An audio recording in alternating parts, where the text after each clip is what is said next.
There are more archetypes than that. Like the archetype of the predatory reptile with something to offer, which is essentially a dragon, is the most fundamental archetypal representation. Jung found that representation in alchemical manuscripts, mostly in the form of the Ouroboros, which is a snake that eats its own tail. And it's a symbol of matter and spirit in union, because the snake is sort of matter, and the wings on the snake, the dragon, make it spirit. So it's like the fundamental elements of reality are matter and spirit in some kind of conjoined state. And the fundamental task of the human being is to come to terms with the nature of that unknown thing. Now, think about it this way. Well, why would ancient people represent the unknown as such, as a reptilian, self-contained reptilian form that was both spiritual and material? Well, here's the reason. First, the unknown's dangerous.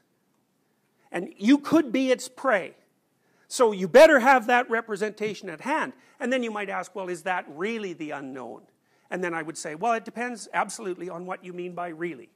From a Darwinian perspective, that was the best way to conceptualize the unknown. And then you might say, well, that doesn't make it real. And then I might say, are you sure about that? Is there anything more real than representations derived from Darwinian processes? The Darwinists would say no.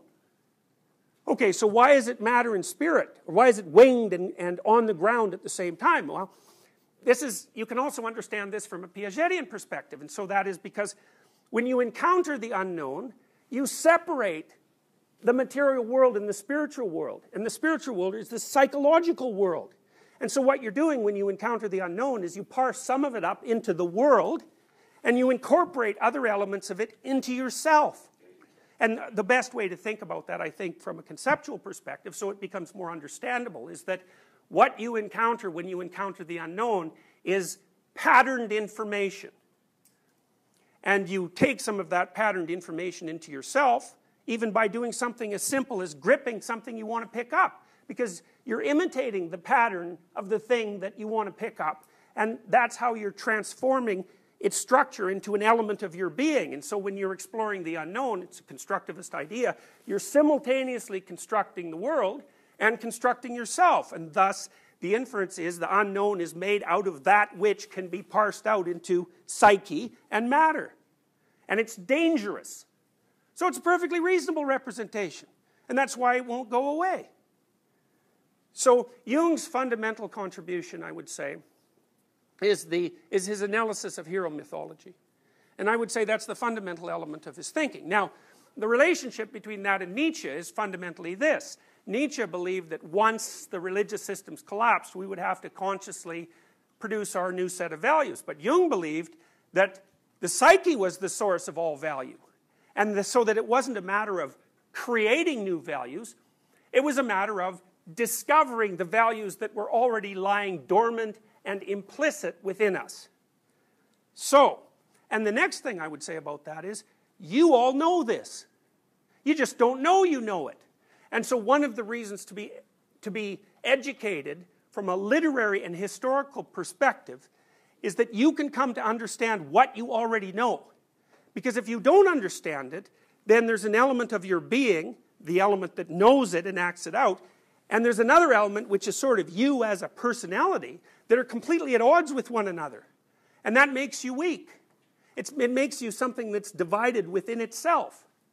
Now, you're doing everything you can as a general rule to incorporate this information. Now, for a long time, it seems as if as long as we acted it out and represented it symbolically and didn't argue about the assumptions, it was more or less okay.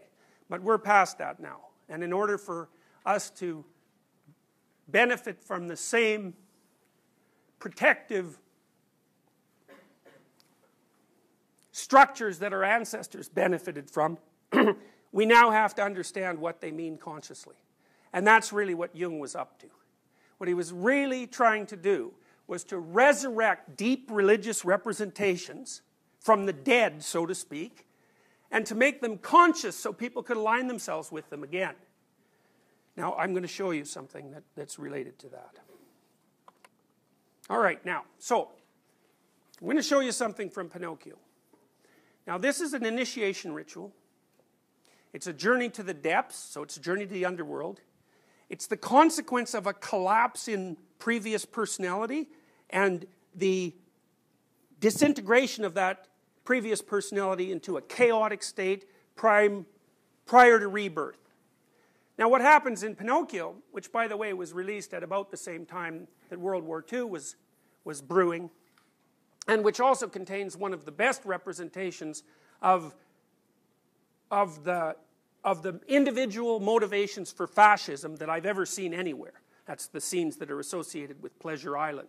Remember, all the puppet is trying to become a real boy, right? So he's a marionette to begin with. Something else is pulling his strings. Well, for Jung, that's your habitual state of being. Something else is pulling your strings. Even the idea that you're autonomous is the consequence of something else pulling your strings. And for Jung, what you needed to do was find out exactly who and what is pulling your strings and decide if that's the direction in which you want to go. And that's really what happens to Pinocchio, because we're going to watch Pinocchio, part of it, in the Pinocchio story. He starts out as a marionette. Now, he's a marionette made by a good father, because Geppetto is a good father. He's a good craftsman and so on. So he's a marionette with a benevolent puppeteer. But as soon as he develops some autonomy, then he becomes prey to forces that are elements of the demonic archetype. In fact, the worst bad guy in the entire movie turns into Satan himself at one point in the movie. He basically has horns and a bright red face, and he manifests himself as so terrifying that the coyote, wolf, fox, and the cat that are trying to corrupt Pinocchio are terrified because they get like they're criminals, they're petty criminals and deceptive and so forth, but when they get a look at who's pulling their strings, it's enough to terrify them.